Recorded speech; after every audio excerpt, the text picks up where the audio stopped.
These three vessels. The celiac trunk gives rise to the left gastric here, the splenic beneath it, and the common hepatic on the right side. Again, left gastric, splenic, common hepatic. Inferiorly to that, we have the superior mesenteric here with the left renal vein, right renal artery, right renal vein, and the abdominal aorta, and the inferior mesenteric. Superior mesenteric, inferior mesenteric, and then the abdominal aorta splits to become the left common iliac, right common iliac, and then it's going to split again to become the external iliac here, internal iliac here, and as we follow the external iliac coming through the inguinal ligament, it becomes the femoral artery right here.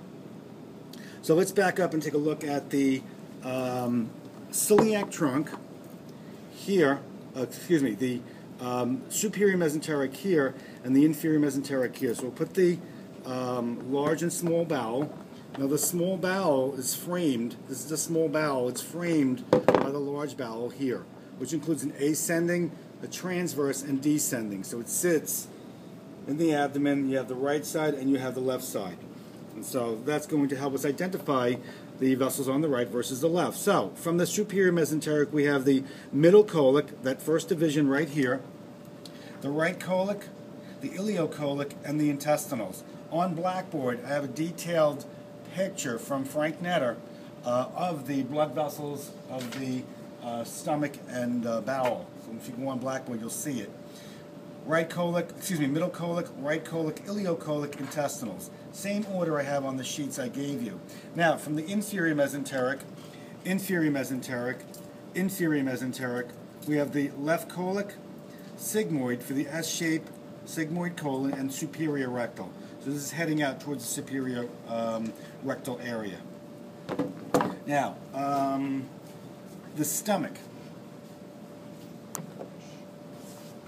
Now here we have the left gastric, splenic, common hepatic.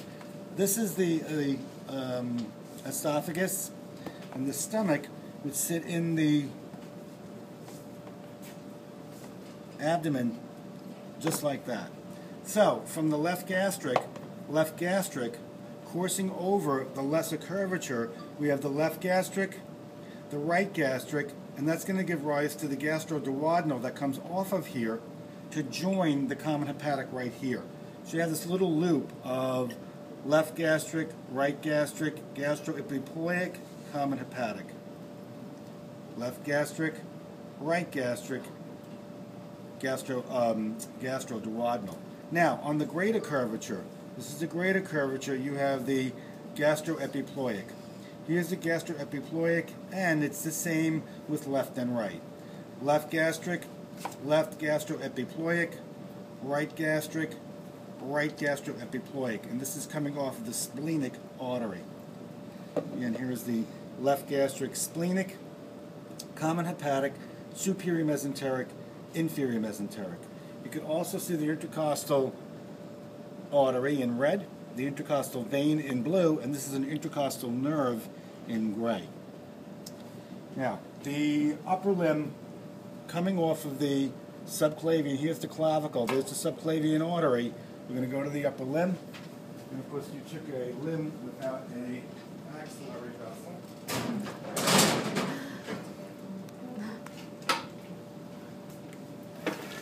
So, here's our clavicle, right, or clavicle.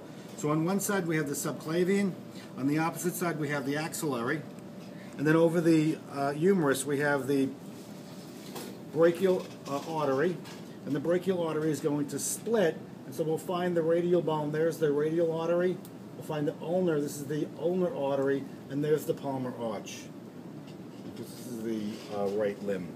Again, subclavian, axillary, brachial, radial, ulnar, palmar arch. Now, from the lower limb, continuing on from the femoral artery, let's take a lower limb. If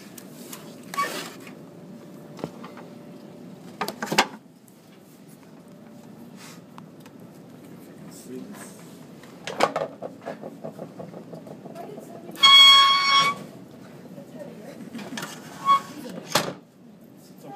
mean, I wouldn't want to carry it around with me. All right, so here you can see the common iliac, internal iliac, external iliac, and as it courses over the femur, I know you guys can't see this, but that's the femoral artery. Now, it's going to course medially and come out through the backside. And so in red behind the kneecap is the popliteal artery. And then as it continues to descend, same blood vessel, in red, it's the posterior tibial. As it courses towards the front from here, this becomes the anterior tibial, this is the perineal. From the anterior tibial, I'll just rotate this around, and there's the anterior tibial artery. Okay, just like I have on this sheet. Then we have the green. So, looking inside here, we have the spinal cord right here, and on either side we have the vertebrals here and here. The vertebrals are going to merge to form the basilar, so this blood vessel right here is called the basilar, and it's going to give rise to the superior cerebellar right here, the posterior cerebral right here, the internal or the posterior communicating here